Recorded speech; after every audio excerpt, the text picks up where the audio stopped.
para que ustedes puedan trabajar. Vamos a tener 10 minutos, bueno, de aquí a las 4 en punto de la tarde, yo regreso con ustedes para abordar el tema que nos corresponde.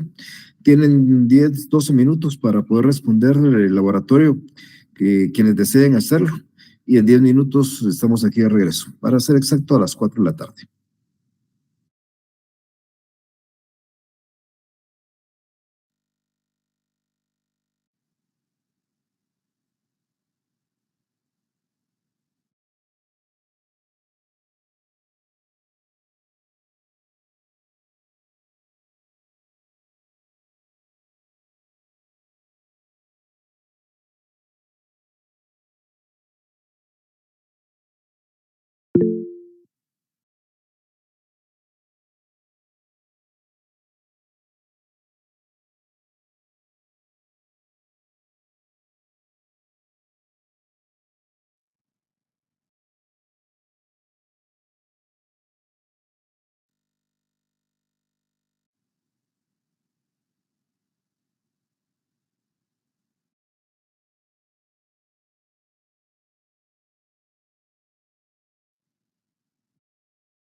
Ok, bien, vamos a dar inicio a nuestro tema del día de hoy. Como ustedes ya lo ven en la presentación, hoy vamos a abordar ya el tema de las excepciones previas en particular dentro del proceso civil.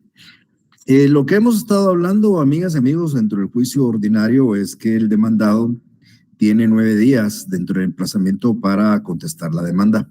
Ya expliqué yo qué formas tiene el demandado de contestar la demanda, pero entre las defensas del demandado, pues encontramos lo que son las excepciones.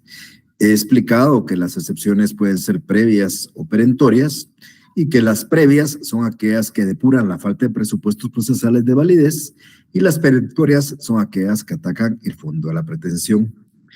Ya en el ejercicio profesional de ustedes, cuando ya estén en el campo de la abogacía, cuando ustedes tengan una demanda como abogados de la parte demandada, pues tienen la posibilidad, previo a contestar la demanda, de poder alegar la falta de presupuestos procesales. Y por consiguiente, hacerlo a través de lo que van a conocerse como las excepciones previas. Entonces, cuando yo hable de excepciones previas, son medios de defensa que el demandado interpone para depurar la falta de presupuestos procesales. La doctrina, además de excepciones previas, que se llaman previas porque son de previo pronunciamiento, es decir, primero hay que resolver esta falta de presupuestos procesales antes de entrar a considerar ya el proceso en sí, el fondo del asunto. También le llaman dilatorias, porque como yo he mencionado, el planteamiento de una excepción previa hace diferir la contestación de la demanda. Si yo planteo excepciones previas dentro de los primeros 6 días, ya no tengo que contestar la demanda después, sino hasta que el auto de las excepciones quede firme. Eso significa pasar en un trámite incidental, seguramente ir en apelación, regresar de la apelación. Entonces, es un proceso en el cual la contestación de la demanda se va a diferir por varios meses más, mientras se resuelven lo que son las excepciones previas. Entonces, cuando nosotros hablamos de excepciones, eso es el medio de defensa del demandado. Si hablamos de excepciones de forma, pues estamos hablando de excepciones previas porque atacan la forma del proceso. Mientras que cuando hablo de excepciones perentorias, pues hablo de excepciones de fondo que atacan la pretensión, por eso son perentorias, porque hacen perecer la pretensión del demandado. Nosotros, para llevar a cabo un proceso legítimo, legal, válido, es necesario que se cumplan con ciertos presupuestos de validez. Yo les decía a ustedes, por ejemplo, es importante que conozca el juez que debe conocer, el juez competente. De tal manera que esos juez que no es competente, pues ya falta, hay un incumplimiento de un presupuesto de validez. Igual debe demandar a quien le corresponde el derecho de hacerlo y demandar a quien le corresponde el derecho de demandar. O sea, no va a venir a demandar X persona sin tener ningún derecho para hacerlo. Igual, si hay un representante legal, legitimar bien la representación, hacer la demanda como la ley dice, cumpliendo los requisitos que ustedes ya conocen, o inclusive promover una demanda dentro del tiempo que la ley establece. Pero bien, esos presupuestos los vamos a ir explicando cuando hablemos de cada una de las excepciones que aquí vamos a hablar y explicar el día de hoy. Mi idea es que hoy ustedes tengan una idea de cada una de las excepciones. Voy a tratar de dar ejemplos si es posible. Igual voy a tratar de explicar a qué se refiere. En primer lugar, es importante recordarles que las excepciones previas tienen un nombre. Esto se diferencia de las excepciones perentorias. Las excepciones perentorias son innominadas, no tienen un nombre. Nosotros le ponemos el nombre, como ya lo expliqué en una de las clases anteriores, pero las excepciones previas no. Las excepciones previas están enumeradas, están nombradas, tienen un nombre y están señaladas en los artículos del 116 y 117 del Código Procesal Civil y Mercantil. Igual recordar y cuando se plantea una excepción previa en el ámbito de un juicio ordinario, el trámite es el trámite de los incidentes. También tengan bien presentes incidentes de derecho e incidentes de hecho. Hay excepciones previas que pueden ser de hecho, o sea, hay que probar hechos. Por consiguiente, el incidente es 2 días de audiencia, 8 días de prueba y 3 para dictar el auto. Y hay excedentes de derecho, o sea, excepciones previas que son de derecho, que no necesitan demostrar hechos, y por consiguiente, pues aquí solamente se da audiencia por 2 días y se resuelve en 3. Un incidente de una excepción previa de hecho, perdón, de derecho, podría ser, por ejemplo, la excepción de incompetencia o la excepción de demanda defectuosa, que vamos a hablar en unos minutos, porque, pues, lógicamente aquí no hay nada hechos que probar. Pero excepciones de hecho, como previas, podría ser, por ejemplo, la cosa juzgada o la litispendencia, donde habría que probar la existencia de otros procesos y por ende habría que recibir pruebas. Pero bien, eso lo vamos a estar explicando, si es posible, en el transcurso de esta clase. Vamos a encontrar entonces enumeradas aparentemente 12 excepciones previas, pero se van a dar cuenta que realmente son más. Aquí aparecen 12 en la presentación. Sin embargo, la excepción número 7, quiero contarles que contiene 4 supuestos. Por ende, no son 12, sino vienen siendo 15 excepciones previas. Sin embargo, nosotros vamos a explicar una a una para que ustedes entiendan. Recuérdense que estas excepciones proceden porque faltan presupuestos formales de validez que impiden que el proceso se desarrolle de una forma legal o válida. Bueno, la primera excepción tiene mucha relación con el tema de la competencia. Uno de los primeros temas de este semestre con ustedes fue hablar desde la competencia y dijimos que la competencia es el límite de la jurisdicción.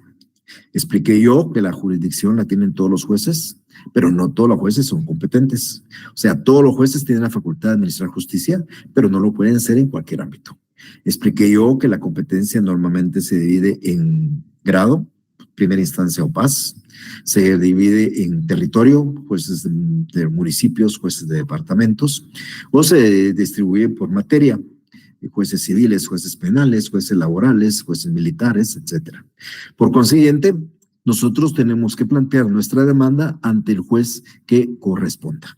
Es decir, nosotros no podemos ir a plantear la demanda ante el juez de paz siendo el de instancia o viceversa, ni podemos plantear esto en un tribunal de Zacatepeque siendo el juzgado el de la ciudad capital, por ejemplo. Entonces debemos de cumplir con lo que dicen las reglas de competencia.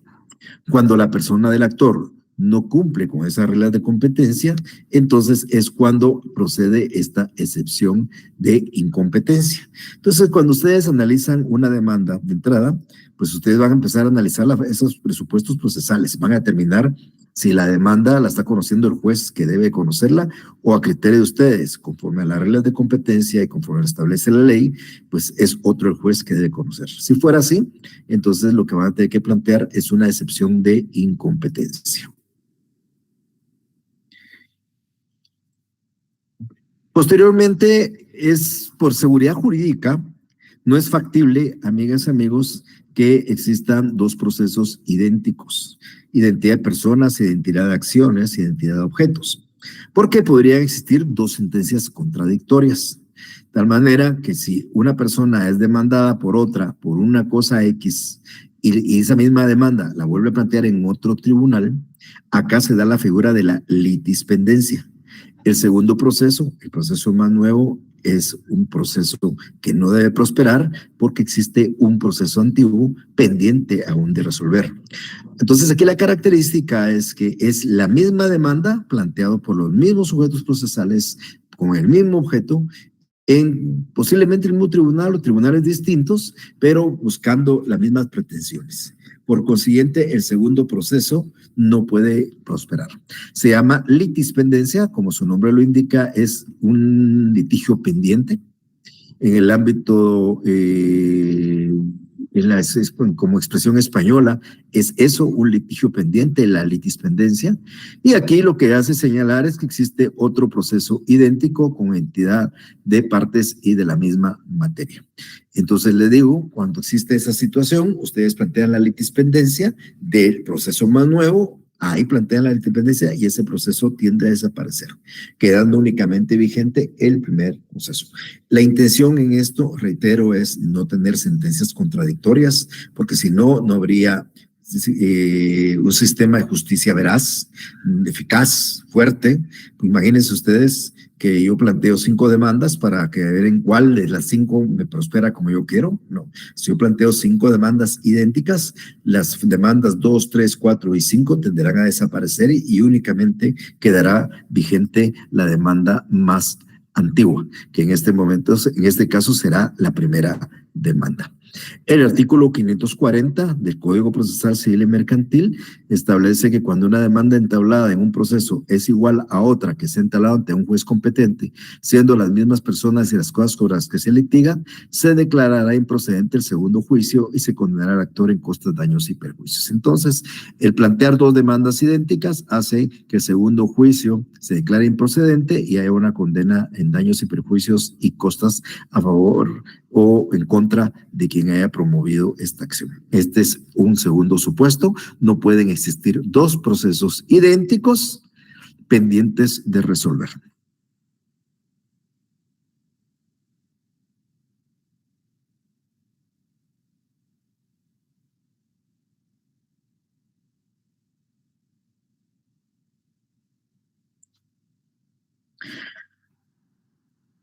Luego encontramos una excepción de demanda efectuosa. Hace unos días estábamos explicando que la demanda no es ni más ni menos que el proyecto de la sentencia. Expliqué yo que es a través de la demanda que se materializa el derecho de acción. Entonces, la demanda, basada en el principio de congruencia, va a servirle al juez para dictar una sentencia. El juez, cuando dicta su sentencia, se va a basar a los hechos, a las pretensiones y a las pruebas de la parte actora, como a los hechos, pretensiones y pruebas de la parte demandada. El juez no va a poder ampliar hechos que no constan ni en la demanda ni en la contestación, no va a poder proponer pruebas que no sean las que las partes propongan, ni va a poder resolver más de lo que las partes están pretendiendo. Por consiguiente, la demanda es un requisito fundamental, un acto bien importantísimo. Y cuando la demanda no está bien planteada, porque se incumple con alguno de los requisitos que establece la ley, recuérdense que hablamos del artículo 61, del 106, del 107, del 79, del 62, cuando la demanda no se cumple con alguno de estos requisitos, principalmente cuando la demanda no es muy clara y no es muy precisa en cuanto a los hechos, en cuanto a las pretensiones, entonces va a proceder esa demanda. ¿Para qué? Para que la parte actora corrija los errores, las imprecisiones que hay en su demanda y esa demanda pueda en un momento determinado servir de base. Si el juez no resuelve este tema, se va a encontrar con gran inconveniente al momento de dictar sentencia, porque se va a encontrar con una demanda que no es muy congruente, que no es muy clara y que no le va a poder permitir emitir un fallo congruente con lo que se ha hecho en la demanda. Entonces, cuando ustedes vean una demanda, lo primero que van a hacer, además de ver que hay incompetencia, etcétera, etcétera, determinar si efectivamente la demanda está bien redactada, es precisa, es clara, y si no es así, pues va a proceder a plantear esta excepción de demanda efectuosa. Dicho sea de paso, es la excepción que más plantean las partes porque plantean la excepción por cualquier circunstancia, con la intención no tanto de que se corrija la demanda, sino con la intención de retrasar la contestación de la demanda. Luego encontramos una falta de capacidad legal como excepción previa. He explicado en su oportunidad que la capacidad legal tiene relación con la capacidad procesal. ¿Quiénes tienen capacidad legal? Pues todas personas que pueden ejercer por sí mismos derechos y contraer obligaciones, o sea, las personas que tienen capacidad de ejercicio. Hablamos de los mayores de edad. Entonces, contrario a esto, quienes no tienen capacidad de ejercicio son los menores de edad y los declarados en estado de interdicción, quienes no pueden por sí mismos ejercer derechos y contraer obligaciones. Esta excepción yo realmente nunca la he visto en mi carrera profesional, nunca he visto que un abogado ponga en la demanda y haga comparecer a un menor de edad o a una persona declarada en estado de interdicción. Pero si así fuera, entonces deberíamos de interponer la excepción de falta de capacidad legal, aduciendo que el actor no tiene la capacidad para ejercer por sí mismo los derechos y obligaciones procesales. Entonces, el requisito para promover una demanda es que quien comparece tenga capacidad de ejercicio o capacidad legal para ejercer esa acción. Si no la tiene por ser menor de edad o ser una persona declarada en estado de interdicción, entonces va a prosperar la excepción de falta de capacidad legal.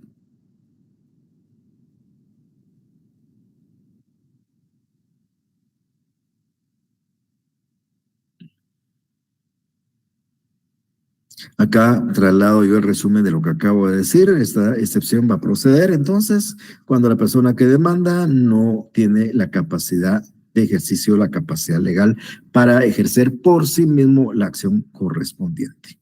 Tendrá que hacerlo a través de su representante legal. Luego tenemos una excepción de falta de personalidad. Cuando oímos la palabra personalidad, amigas y amigos, tiende a confundirnos, porque a nosotros nos enseñaron que la personalidad es una investidura jurídica que el Estado le da a un ente para entrar en el campo del derecho. Ustedes, por ser seres humanos, la ley les da personalidad, y como les da personalidad, ustedes entran en el campo del derecho.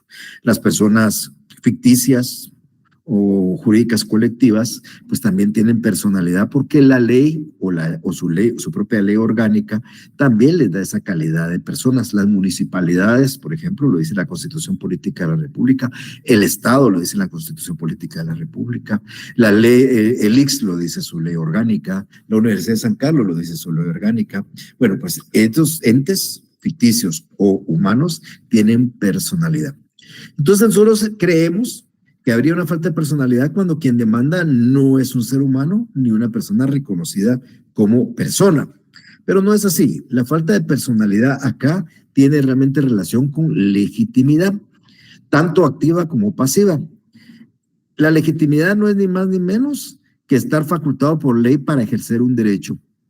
Miren, pues, el divorcio solo lo pueden pedir los cónyuges, nadie más.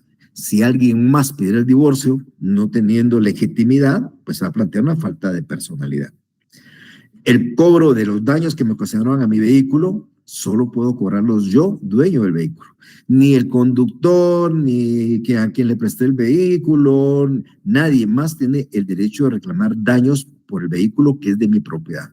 Si alguien lo hiciera, va a haber falta de personalidad. Pero esta personalidad puede ser del sujeto activo, hablo del actor, porque el actor quiere cobrar algo que no le corresponde cobrar o quiere reclamar algo que no le corresponde reclamar, o puede ser también falta de personalidad del sujeto pasivo, porque estamos demandando a alguien que no tiene legitimidad para contestar. Si yo quiero el divorcio y le planteo el divorcio a mi suegra ¿qué tiene que ver en el caso? O yo quiero que me paguen daños el patojo que me colisionó en un carro y demando al papá, que no es ni dueño del carro ni era el piloto. Entonces, ahí hay falta de personalidad. Entonces, cuando nosotros demandamos o somos demandados por alguien que no tiene la legitimidad para hacerlo, vamos a plantear una excepción de falta de personalidad. Para demandar hay que tener derecho para hacerlo, hay que estar legitimado. Entonces, esto es la legitimación, una potestad que tiene una persona a ejercer un derecho porque es titular del mismo, a otra que es la que también estaría obligada a resolverlo. Entonces es activa cuando le corresponde cuando es el actor el que no tiene la representación, la personalidad, o es pasiva cuando es el demandado.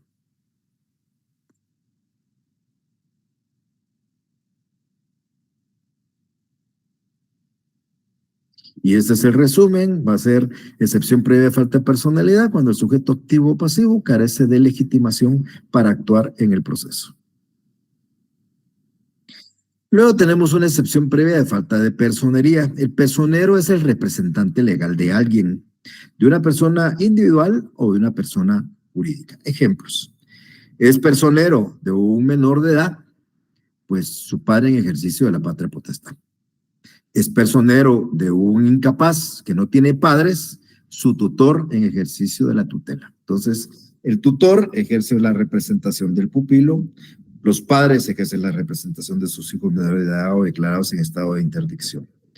O también es un personero, un mandatario en representación de su mandante. Ellos son personeros.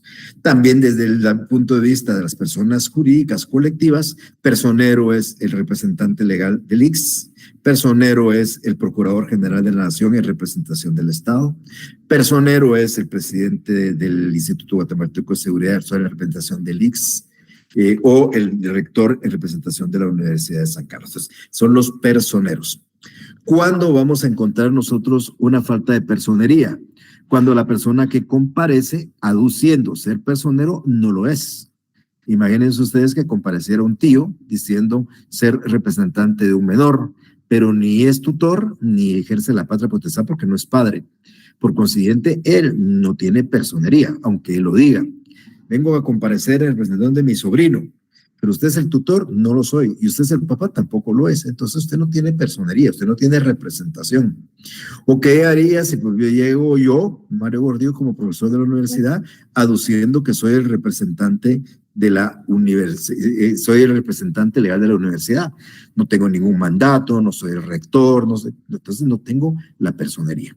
Entonces, normalmente en el primer memorial que nosotros presentamos, ya lo expliqué yo en clase, cuando alguien actúa en representación de otra, debe de acreditar que es el personero y debe de acreditarlo documentalmente.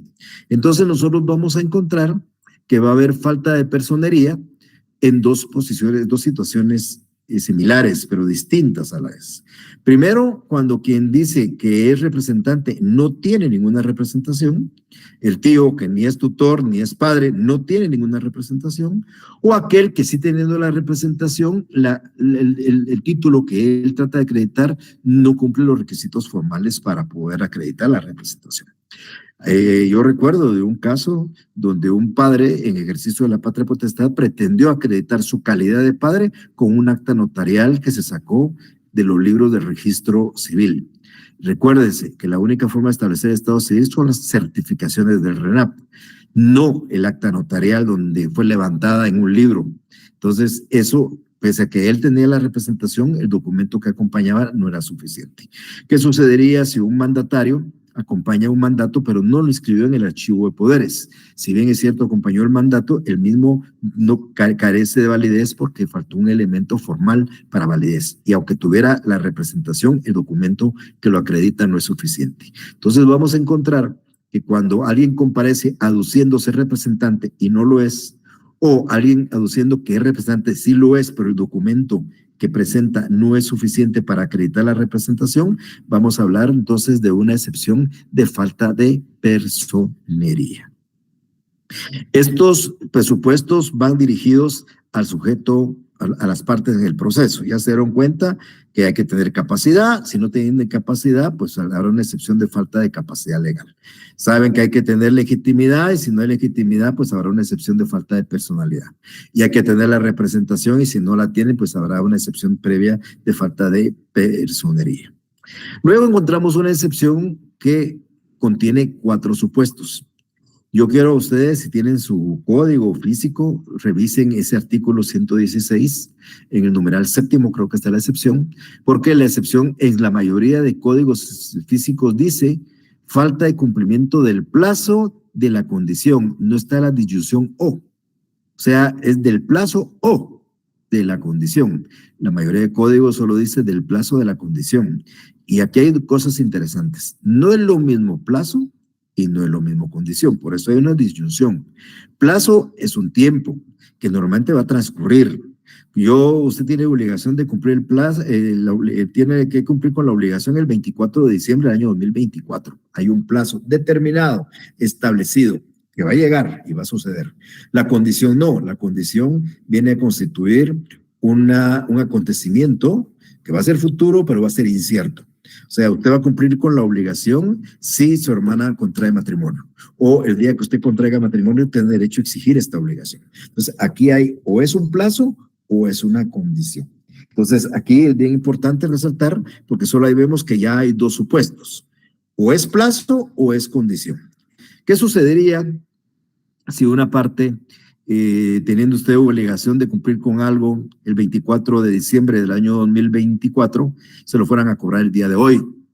Pues usted va a plantear una excepción previa de falta de cumplimiento del plazo, ¿verdad? Porque no se ha cumplido el plazo y se está reclamando la obligación sin haberse cumplido el plazo.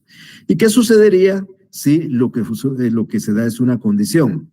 Usted puede cobrar y recibir el vehículo delegado que le dejaron en la herencia, siempre cuando usted haya contraído matrimonio. Usted no contrajo matrimonio y pese a eso está reclamando el vehículo. No se ha cumplido la condición. Entonces, una cosa es el plazo, que es un tiempo, y otra es la condición, que es una situación incierta. Lo mismo pasa con el tema del derecho y de las obligaciones. En el tema del derecho, normalmente el derecho, recordemos nosotros, que viene siendo un conjunto de leyes, normas, directrices y reglamentos que están establecidos en beneficio o en perjuicio de las personas en la sociedad. Muchas veces nosotros, basados en la ley, tenemos la facultad de reclamar ese derecho. Eso es una parte. Pero por otra parte, nos encontramos con las obligaciones, que las obligaciones vienen siendo la otra parte de la medalla. Un derecho trae como consecuencia una obligación y viceversa. Entonces, acá cuando analizamos esa excepción, nos encontramos realmente con 4 supuestos que son bien importantes determinar, porque no es una sola excepción, sino son 4. Primero, que haya falta de cumplimiento de un plazo a que esté sujeta la obligación. O sea, esta excepción va a proceder cuando vamos a exigir una obligación que está sujeta a un tiempo y este todavía no se ha cumplido. Yo quiero reclamar una obligación que usted tiene que cumplir el 24 de diciembre y se lo estoy reclamando ahora. Acá no puede hacerlo todavía, hay que llegar hasta el 24 de diciembre porque es la fecha que se ha establecido o el plazo que se ha establecido. Si usted lo plantea antes, va a ser excepción previa de falta de cumplimiento del plazo que estuviera sujeta la obligación que se pretende hacer valer. Ese es un supuesto. El otro supuesto es falta de cumplimiento de una condición a que estuviera sujeta la obligación. Se va a dar la misma situación. Es decir, es cuando se exige el cumplimiento de una obligación que está sujeta a un acontecimiento que no ha acontecido. O sea, usted tiene el derecho a reclamar el vehículo siempre y cuando se contraiga matrimonio. Usted no ha contraído matrimonio y pese a eso está exigiendo el vehículo. No puede, porque falta la condición a que está sujeta la obligación que usted pretende reclamar. Luego encontramos un tercer supuesto, que ya no es siempre plazo, pero ahora sujeto al derecho que se hace valer. Aquí se da cuando una persona que le asiste un derecho lo ejerce antes de que haya transcurrido el plazo que la ley establece para ejercer ese derecho.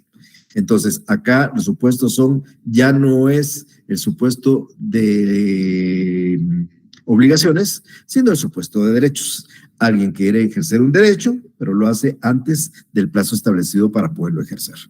Y por último, encontramos la falta de cumplimiento de la condición a que estuviera sujeto el derecho. Es la misma situación, solo que es alguien que quiere ejercer un derecho, pero el requisito obligatorio es que acontezca una condición que si no se da, pues no permite ejercer el derecho. Entonces, esta excepción número 7 tiene 4 supuestos, aunque tiene un nombre muy largo, falta de cumplimiento del plazo o de la condición a que estuviera sujeto el derecho o la obligación que se pretende hacer valer. La realidad es que encontramos dentro del mismo 4 supuestos distintos, basados en plazos y condiciones, derechos y obligaciones. Luego encontramos 2 excepciones que tienen relación porque las 2 están basadas en tiempo.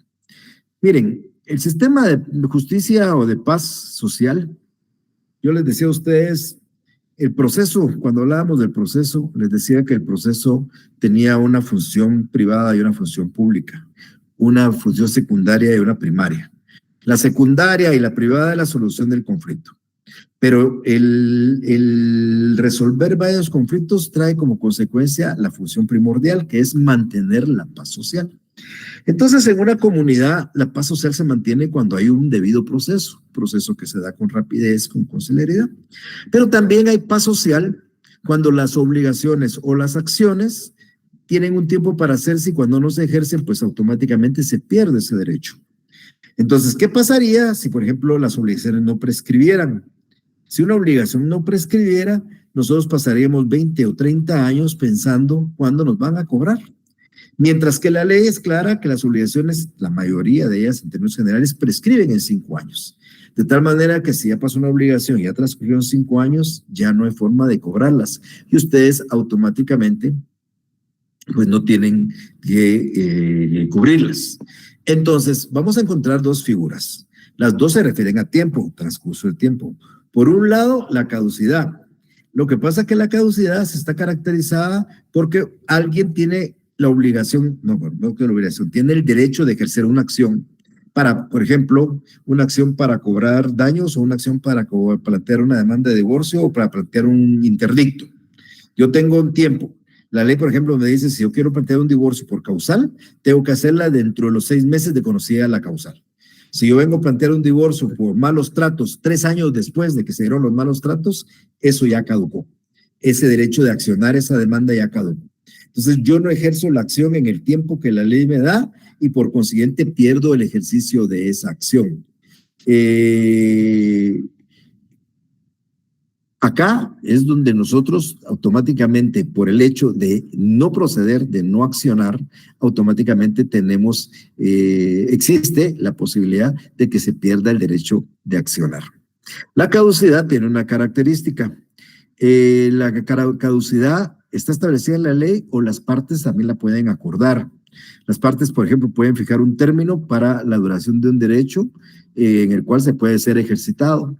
Una persona puede decir, miren, vamos a plantear, a promover esa sociedad, y si alguien tiene un reclamo puede hacerlo siempre y cuando lo haga dentro del año siguiente que se haya dado, si no va a caducar. Entonces las partes pueden ponerse de acuerdo en el tiempo que se le da a la persona para que pueda ir a un tribunal a ejercer un derecho. Pero la característica de la caducidad es que va dirigida al derecho de accionar, el derecho de demandar. Esa es la caducidad. Por el otro lado, encontramos la prescripción. La prescripción está regulada como una forma de extinción de las obligaciones. La prescripción es un modo de que ustedes se liberan de una obligación por el transcurso del tiempo. Recuérdense que cuando ustedes estudiaron la prescripción, les deben haber enseñado 2 clases de prescripción. La prescripción extintiva, negativa o liberatoria, que libera de obligaciones, y la prescripción adquisitiva o positiva, que adquiere derechos. Esta de adquirir derechos es lo que nosotros conocemos como la usucapión o la titulación supletoria, donde por el transcurso del tiempo nosotros podemos adquirir la propiedad, tiempo de poseer. Esa prescripción no es la que tiene relación con esta excepción. La relación de esta excepción es la prescripción extintiva o liberatoria, que es cuando por el transcurso del tiempo se pierden los derechos. Entonces, si la regla general es que ustedes tienen la facultad de reclamar un derecho en un lapso de 5 años y no lo hacen, si lo quieren hacer el día 6, en el 6º año ya prescribió, y eso se libera al deudor del cumplimiento de esa obligación. Entonces, la prescripción se va a dar cuando transcurre el tiempo para poder ejercer derechos, no forzosamente judicialmente hablando, puede ser en forma extrajudicial. Entonces, la prescripción no se establece por las partes, eso está establecido en la ley. La prescripción se puede interrumpir, la caducidad no se puede interrumpir. La prescripción es de los derechos y de las obligaciones, la caducidad es de las acciones. Entonces, esas son, pero la característica de ambos es que por el transcurso del tiempo, usted ya no puede ejercer una acción o ya no puede reclamar un derecho, porque ya caducó o porque ya prescribió. Entonces, cuando ustedes miren una demanda y vieron que es una demanda de hace 10 años, pues piensen que puede por el transcurso del tiempo o ya prescribió, depende si son derechos y obligaciones, o ya caducó si era el ejercicio de una acción. Entonces, como les decía, no vamos a hablar de prescripción adquisitiva, sino solo prescripción extintiva. Luego nos encontramos con la cosa juzgada. Miren, el elemento característico del sistema de justicia es la cosa juzgada. Vamos a ver, si nosotros en el Congreso de la República se dicta un decreto del Congreso, hoy, por la mayoría que se requiere para aprobar un decreto, hoy, dentro de un mes el mismo Congreso puede dejarlo sin efecto, dentro de un año lo puede derogar. Si el presidente de la República, mediante un acuerdo gubernativo, crea alguna disposición, este mismo presidente o el que es su sucesor puede venir a cambiar mediante un acuerdo gubernativo y sustituir esa disposición. En el ámbito judicial, si un juez de un municipio dicta una sentencia y la sentencia queda firme, esa sentencia no se puede ya sustituir, no se puede cambiar. ¿Por qué? Porque ha pasado en autoridad de cosa juzgada. Una resolución que ya no es susceptible de impugnaciones, una resolución donde ya no cabe recursos, todo que lo único que quede es cumplirla. Entonces, esa es la característica del sistema de justicia. Entonces, la cosa juzgada se va a dar cuando en un proceso que ya se dictó sentencia ya no puede ser sustituido ese fallo. Sin embargo, vamos a encontrar 2 clases de cosa juzgada. Vamos a encontrar, por un lado, una cosa juzgada formal y por otra, una cosa juzgada material. La principal cosa juzgada, o la cosa juzgada, por así decirlo, tipo, es la cosa juzgada material. Es decir, aquella en la cual dictada un fallo, ese no se puede cambiar por nada del mundo. Pero existen ciertos casos en los cuales el fallo forma solo cosa juzgada formal, porque ese fallo se puede cambiar por otro proceso. No es la regla general, hay excepciones, son cosas excepcionales. Por ejemplo, el otro semestre vamos a hablar del juicio ejecutivo y vamos a explicar que la sentencia dictada en un juicio ejecutivo se puede revisar por un juicio ordinario posterior. Esa sentencia es solo cosa juzgada formal. Hay 3 meses para impugnarla, pero transcurrió 3 meses y no se impugna, se convierte en cosa juzgada material. Lo mismo las acciones interdictales. Todas las decisiones de un interdicto se pueden cambiar por un juicio ordinario posterior. Entonces, las decisiones de un interdicto solo son cosa juzgada formal, porque se pueden cambiar por otro proceso y si no se cambian, pues automáticamente adquieren la calidad de cosa juzgada material. Entonces, similar a la litispendencia, hay 2 procesos idénticos, identidad de personas, identidad de objetos, con la diferencia que en la litispendencia los 2 procesos están pendientes y en la cosa juzgada uno ya fue decidido, ya está juzgado, ya está firme, el segundo proceso no puede existir porque lo que ya fue juzgado no se puede volver a revisar. Entonces vamos a plantear excepción de cosa juzgada cuando alguien queriéndose pasar de listo vuelve a plantear una demanda en la cual ya fue decidida por un juez con anterioridad.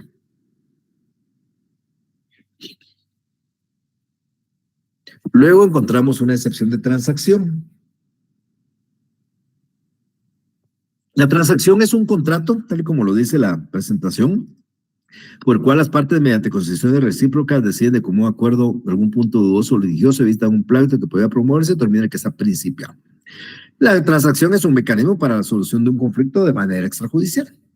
Entonces, cuando un asunto ya se transó, automáticamente ya no se puede ir a juzgar, porque ya está terminado el conflicto. El litigio se llegó a través de acuerdos de las partes. Entonces, cuando ustedes tengan una demanda, donde su cliente les diga, mire ese asunto que me están demandando, ya lo transamos y aquí está la escritura de transacción, ustedes van a plantear la excepción previa de transacción, haciéndole ver al juez que no puede entrar a considerar un asunto que ya fue resuelto por la vía extrajudicial a través de un contrato de transacción. Ese es el fundamento de esta excepción de transacción.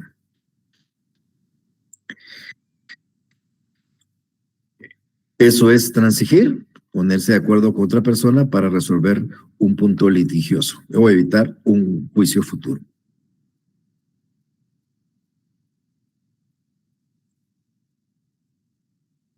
Y ese es el resumen de lo que había mencionado yo. Se debe proceder esta excepción cuando se produce una demanda, pese a que existe un acuerdo para resolver el litigio a través de la transacción. Y por último, este no está en el artículo 116, sino esta excepción es del 117, o sea, esta excepción está separada. Hay una excepción que se llama excepción de arraigo, judicatio solvi, es en la doctrina, pero la excepción se llama excepción previa de arraigo. ¿Cuál es la característica de la excepción previa de arraigo? Esta excepción trae sus orígenes en el derecho romano. Normalmente era una garantía que debería prestar el demandado para asegurar el cumplimiento, para asegurar al actor el cumplimiento de una sentencia. Pero actualmente no se utiliza de esa manera. La excepción de arraigo se va a dar, amigas y amigos, cuando el actor es extranjero. O sea, cuando la demanda que se promueve en contra de su cliente la está promoviendo un mexicano, un argentino, un uruguayo, un europeo, y él es extranjero. Entonces nosotros le podemos plantear una excepción previa de arraigo para que el juez lo obligue a este actor extranjero a que deposite una caución que sirva de garantía de que él va a continuar y va a terminar el proceso en contra de nosotros. Recuérdense que es un extranjero que podría plantear una demanda e irse a su país. Entonces, si usted quiere continuar demandándome a mí, garantice. El juez le va a aplicar una garantía. Ahora, hay una excepción. Si este extranjero le demuestra al juez que en su país de origen él es mexicano y en México no le exigen esta garantía a los guatemaltecos, entonces no va a prosperar la excepción. Entonces, es una excepción más que todo de caución. Es una excepción que obliga al extranjero actor a plantear y pagar una caución para poder continuar con el proceso en contra de quien vaya a demandar acá. No me la vayan a confundir con una medida cautelar de arraigo. La medida cautelar de arraigo es una medida limitativa de la libre locomoción del demandado. La excepción previa de arraigo es una excepción planteada en contra del actor extranjero para que garantice que va a continuar con el proceso, lo va a terminar y pueda asegurar daños y perjuicios y costas si fuera necesario. Bien, eso es en términos generales lo que podemos hablar un poco de las excepciones previas. El día jueves yo voy a seguir hablando de esto y otros temas también. Va a ser motivo de evaluación del examen de la semana entrante, lo que veamos hasta el día jueves. Yo voy a dar algunos lineamientos el jueves, ya sea en forma presencial o virtual, ya solo estaremos esperando decisiones de las autoridades. Preguntas, por favor, para los que quieran, tengan alguna duda para poderla resolver.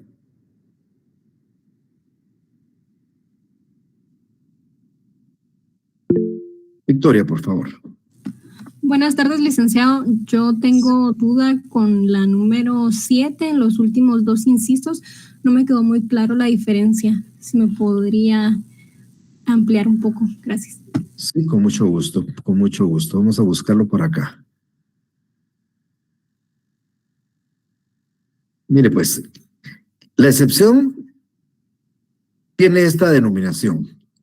Ya les dije que en primer lugar, evalúen ustedes que esta excepción tenga la disyunción o entre los conceptos plazo o de la condición, porque su código no lo tiene. Entonces se lee excepción previa, falta de cumplimiento del plazo de la condición. Pero plazo y condición son cosas muy distintas, por eso es la O.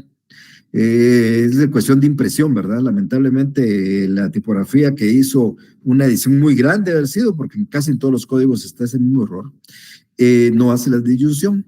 Entonces, aquí si leemos esta excepción, hablamos de un plazo y hablamos de una condición. Son cosas muy distintas. Plazo es un tiempo, condición es un acontecimiento que puede suceder, que puede no suceder, ¿ok? Entonces, para empezar, hablamos de plazo o de condición. Y además de eso, hablamos de obligación o derecho, que son dos cosas muy distintas. La obligación corresponde a un deudor, es alguien que tiene una responsabilidad como deudor en satisfacer ese dar, hacer o no hacer. Y el derecho es una exigencia, o perdón, más que una exigencia, es una facultad que tiene una persona de reclamar algo que la ley le ampara. Entonces, encontramos cuatro supuestos completamente distintos. Condición, distinto a plazo, y obligación, distinto a derecho. Cuando la excepción habla de esto, nos habla de cumplimiento de plazo o de condición. Ahí hay dos supuestos. Y luego nos dice sujeta la obligación o el derecho. Entonces, aquí nosotros encontramos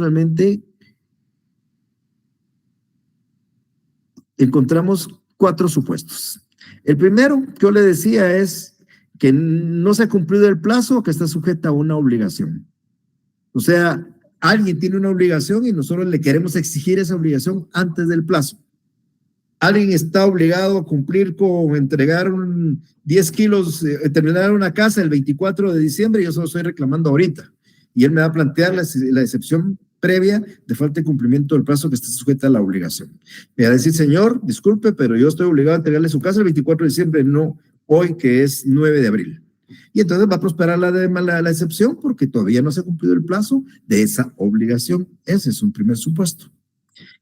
El segundo supuesto no tiene nada que ver con el plazo, sino tiene que ver con una condición a que esté sujeto a una obligación.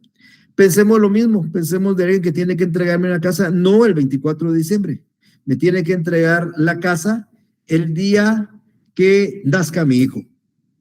No sé cuándo van a nacer mi hijo, pero la condición es que naciendo mi hijo me tiene que haber entregado la casa. Y sucede que mi hijo no ha nacido, pero yo estoy exigiendo que me entregue, que me cumpla la obligación. Me va a decir, disculpe, pero no se ha cumplido la condición para que yo le entregue la casa. Falta el cumplimiento de la condición a que está sujeta la obligación que usted me está exigiendo. Eso tiene que ver con obligaciones. Ahora, la tercera y cuarta se refiere a derechos. Ya no es la obligación, sino el ejercicio de un derecho que yo tengo. Yo quiero reclamar un derecho que a mí la ley me faculta. Un derecho a alimentos, se me ocurre, ahorita estoy pensando en alimentos, pero hicimos un documento con alguien que los alimentos me los iba a dar a partir de tal fecha. Yo quiero reclamar alimentos antes de, pero yo tengo un compromiso de pedirlos hasta después de. Entonces, falta el plazo a que esté sujeto el derecho que yo quiero reclamar. Aquí es plazo y derecho. Y lo mismo con el tema de la condición. Yo puse el ejemplo de los alimentos, pero puede ser cualquier otro derecho que yo quiero reclamar, pero está sujeta a una condición y si una vez no se ha cumplido esa condición, yo no puedo reclamar ese derecho. Entonces, aquí la característica de las 4 es que hay que hacer la diferencia entre lo que es plazo y condición, porque vamos a encontrar 2 excepciones que se refieren a plazo y 2 excepciones que se refieren a la condición, 2 excepciones que se refieren a derechos y 2 que se refieren a las obligaciones. Las obligaciones es una relación, un compromiso que tiene un deudor de dar, hacer o no hacer. El derecho es el ejercicio o una facultad que tiene un acreedor. Esa es la posición en los sujetos activos o pasivos. No sé si más o menos le queda claro. Sí, gracias, licenciado. Y tengo otra duda de las condiciones. ¿En qué documento legal las condiciones se convierten en legales? ¿En qué condiciones? Digamos, la condición que usted ponía de ejemplo de... En cualquier... Okay. Las condiciones las establece usted en un contrato. En cualquier contrato. Usted puede poner en un contrato un plazo o una condición. Un testamento, por ejemplo. Imagínese un testamento donde el testador deja legatario a su hija de un Mercedes-Benz. Pero Mercedes-Benz que le será entregado siempre y cuando contraiga matrimonio. Él impone la condición. Si no contrae matrimonio, no le entregarán el Mercedes-Benz. Entonces, las condiciones están establecidas normalmente en los contratos, igual que los plazos, ¿verdad? Porque cuando usted se compromete a algo, le fijan un plazo o le fijan una condición para el cumplimiento. Unas son obligaciones condicionales, están establecidas y basadas en una condición. Muchas gracias, licenciado. A usted, Victoria.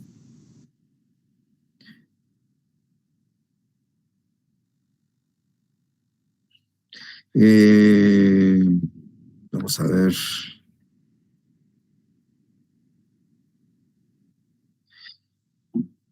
Aquí me pregunta Mónica si puedo explicar cómo distingo la excepción previa de cumplimiento del plazo de la condición. Bueno, recordemos, Mónica, que no es cumplimiento del plazo de la condición, es cumplimiento del plazo o de la condición.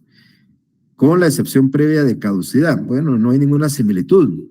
La excepción previa de caducidad se da cuando usted tiene que ejercer una acción, una demanda, y la ley le da un tiempo para hacerlo o el contrato le da un tiempo para hacerlo. Y usted en este tiempo no lo hace. Cuando quiere hacerlo ya transcurrió el tiempo, entonces se plantea una caducidad. Yo les daba el ejemplo de un divorcio. Si ustedes van al Código Civil y ven las causales de divorcio, verán que dice que se puede invocar el divorcio por cualquiera de las causales siempre y cuando se haga dentro de los 6 meses de conocida la causal. Entonces, a su oficina llega una señora aduciendo que el marido le pega. Usted hace la demanda, pero usted en su demanda pone que le pega, le ocasionó malos tratos en el año 2020. Usted presenta una demanda aduciendo que la educación de daños en el año 2020 y quiere el divorcio por esa causal. La otra parte le va a decir, perdone señor juez, pero ya caducó. La ley decía 6 meses y los 6 meses de 2020 caducaron en junio de 2020, ahora estamos hablando ya de abril de 2024, entonces ya no puede ejercer la acción por eso porque ya caducó. Esa es la caducidad, no tiene nada que ver, ni siquiera se le asemeja al cumplimiento de plazos o de condiciones en las obligaciones. ¿Alguien más se quiere preguntar?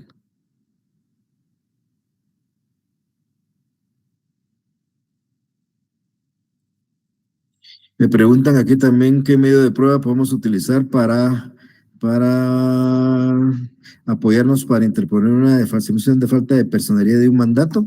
El mismo mandato. ¿Qué medio de prueba? El mismo mandato. Si el mandato que se presentó no fue inscrito en el archivo o el mandato que se presentó no se hizo en escritura pública o en el mandato no viene la firma del mandante ni el mandatario ni el notario, no sé qué problemas puede tener el documento. El mismo documento es para la excepción de falta de personería. Esa sería la prueba reina para probar una falta de personería, que el documento que se está acreditando no es suficiente, el mismo documento será la medio de prueba. ¿Alguien más? Gracias, Lic. Vaya, Telma. ¿Alguien más? Bueno, el jueves, quedamos solo a la espera. Lo normal es que sea presencial y nos veamos allá. Si hay algún cambio, igual se estaremos informando y ahí estaremos concluyendo nuestros temas para el próximo examen. Tengan una feliz tarde, con permiso. Igualmente, Lick, feliz tarde. Gracias, licenciado. Feliz tarde. Feliz tarde, licenciado.